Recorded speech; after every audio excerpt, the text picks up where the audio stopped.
Tasting like a boss. How you guys doing? I have Dustin here, and this is our first midnight review.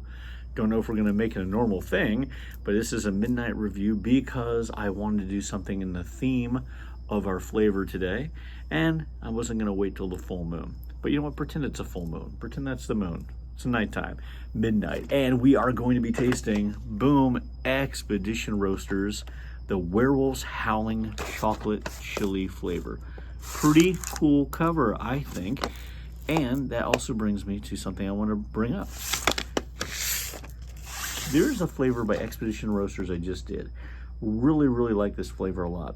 But you'll notice the artwork is very different. Well, that's because it's by two different artists. Now, I do a lot of Bones coffee reviews. Their art, I think, is all done by one individual, and if not, it's done by individuals who stick to a particular formula, and that's not a bad thing at all. I really enjoy their graphics department, but these are drastically different, and that's because they are different artists. In fact, they are given credit on the back of each bag. Well, when I did my last review of this flavor here, I was actually contacted by the owners of Expedition Roasters. Don't worry, guys, I didn't get any free stuff. They didn't grease my palms or anything like that. But they let me know that they are a husband and wife team from New Jersey. So it's a small company, but they're dedicated to making fun flavors, which I think is great. But here's what I also think is great. I decided to go on their website, check it out. And yeah, they use a lot of different artists. And more importantly, on their website, you can check all the different artists. There are pictures of the artists, bios of the artists, and links to the artists' websites. Listen, I think that is just one of the coolest things. And why I feel that way is my family, my kids are very much into the arts of all kinds. Well, our family is really kind of focused on music.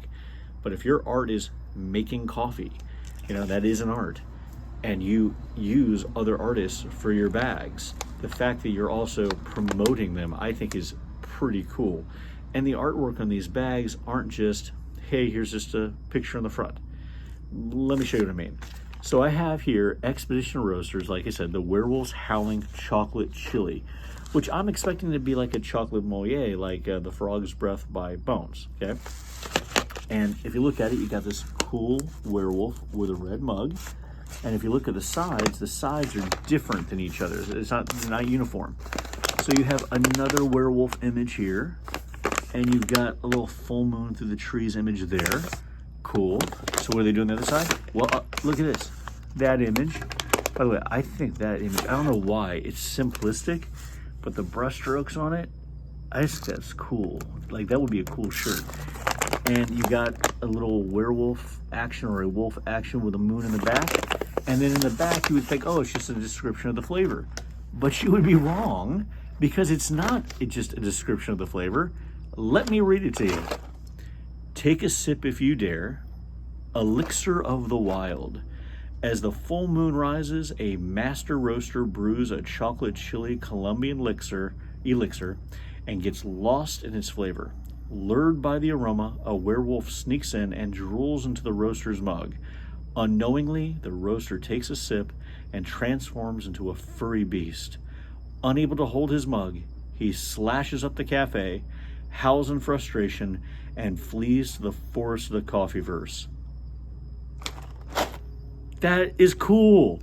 I'm not saying it's high prose or anything like that. What I'm saying is you went the extra mile. You did something fun. I think that's great. So thank you, Expedition Roasters, for putting this together. I haven't even tasted the coffee yet. I may not even like it. At this point, I don't even care. I just think that's cool. So I thought you guys should know about it too. So there you go. So we are going to be doing a three-way review, and Dustin is still here. I think the story was, I don't know if you're scared. He's got a tongue thing. All right, anyway, we're gonna be doing a three-way review. We're gonna be doing a cold brew. I know it looks weird in the mug. It's because this mug is one of those sort of like rainbowish, purplish, green things. Kind of looks neat, but just, you know, the coffee itself just looks like regular coffee. It doesn't get psychedelic. We're going to be trying it in the drip. And yes, I went with a red mug. Why? Well, because, you know, Werewolf's got a red mug. So I'm going to have a red mug. Are you going to drill into my mug? Drill into my mug. I'll turn into a were chihuahua. Put that to the side. And we have it in espresso. So let's get right down to the smelling first. Here we go. Do you want to smell it? Oh, you actually did smell it. Oh, smell it good? It does smell good. It smells like coffee. It smells chocolatey, sweet, and at the end, just a little hint of chili. Not overly powerful. All right, let's give it the taste. Cold brew. Smell-wise, yeah, as I anticipate, not any smell on the cold brew. So let's get to the tasting. Tasting like a boss.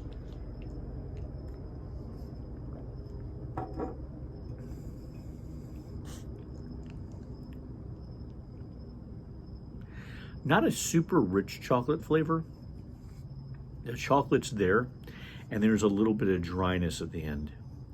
And if I'm not mistaken, I think that's what I felt about the frog's breath flavor as well. So on this one here, I'm not really getting, as advertised, chocolate chili. I'm getting a cold brew with some chocolate notes and sort of a dryness thing at the end, which I think is done by whatever is attempted to make the spice there. It's not spicy. It's not hot or anything like that. It doesn't feel like spice. It doesn't really taste like spice, I don't think. Let me see.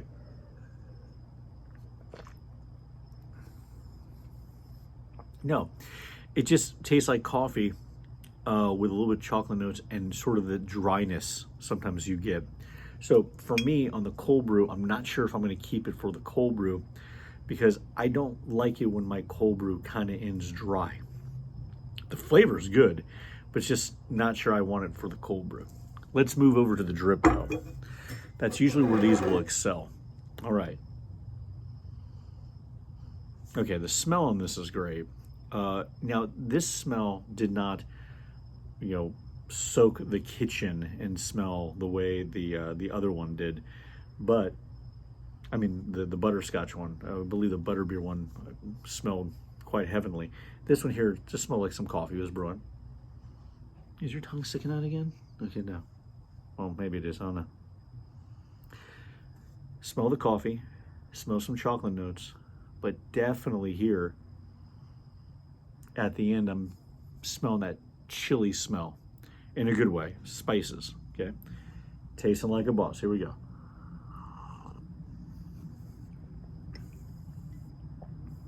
Yeah, wow.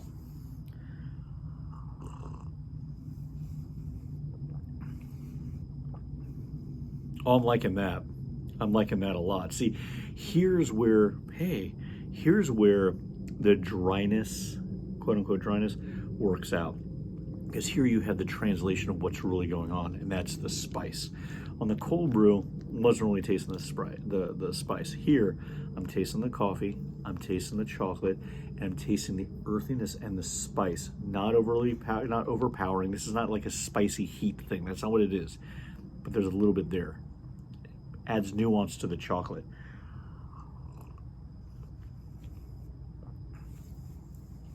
So it's not overly sweet. What I would compare it to is, this is probably the wrong comparison, not so much dark chocolate. It's a little more base than that. So when I say this, you're going to think it's a bad thing. It's not. But like baker's chocolate, which typically you wouldn't pop in your mouth and eat, right? But when you drink it, here, this is really, as far as I'm concerned, a very successful chocolate moët. It's not your typical coffee. Has a good flavor, well done. So it's a nice earthy, chocolatey coffee. So thumbs up on the drip. Not so much the cold brew. Wouldn't get it for cold brew, but for drip, absolutely. All right, now moving to the espresso. Will this work as a chocolate chili espresso? Well, let's give it a shot. Tasting like a boss.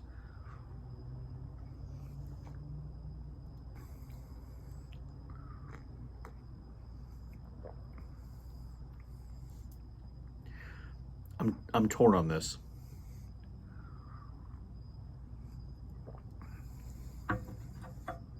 Here's the thing. Not for me. Only because the beginning part has a sourness. It's pretty intense at first. But the payoff could be worth it for those people who really like chocolate moye. Because you can taste the chocolate, and again, it's like baker's chocolate. In fact, even the sourness, I think, is really because it tastes a little like baker's chocolate. So it's a flat chocolate, earthy, and there's some spice at the end too. So it does work. So for me personally, am I going to make this again for myself? I don't know. Probably not just for myself, but I might make it for somebody else for them to like it, because I think they would like it. But for me, this is on the cold brew, passable, but I'm not going to keep it for cold brew. Espresso, probably not. But I can tell you, I will be brewing it here for purposes of drip. This is a solid cup of coffee on drip. So, what do you think, Tastin? Look at his tongue. Is his tongue sticking out again? It is. Look at his tongue. Look at that tongue. Anyway, guys, Expedition Roasters, thank you very much for 2 great flavors. I might be trying more of your stuff in the future. I'm going to be sticking with this as far as the drip goes. I'm not going to turn into a werewolf right now. I was thinking about trying to do that, but I think that's a little cheesy. You think so? But hey, until next time, keep watching, keep sharing. We're near 400 viewers, which I think is crazy. And keep tasting like a boss. All right? Thanks so much. Bye.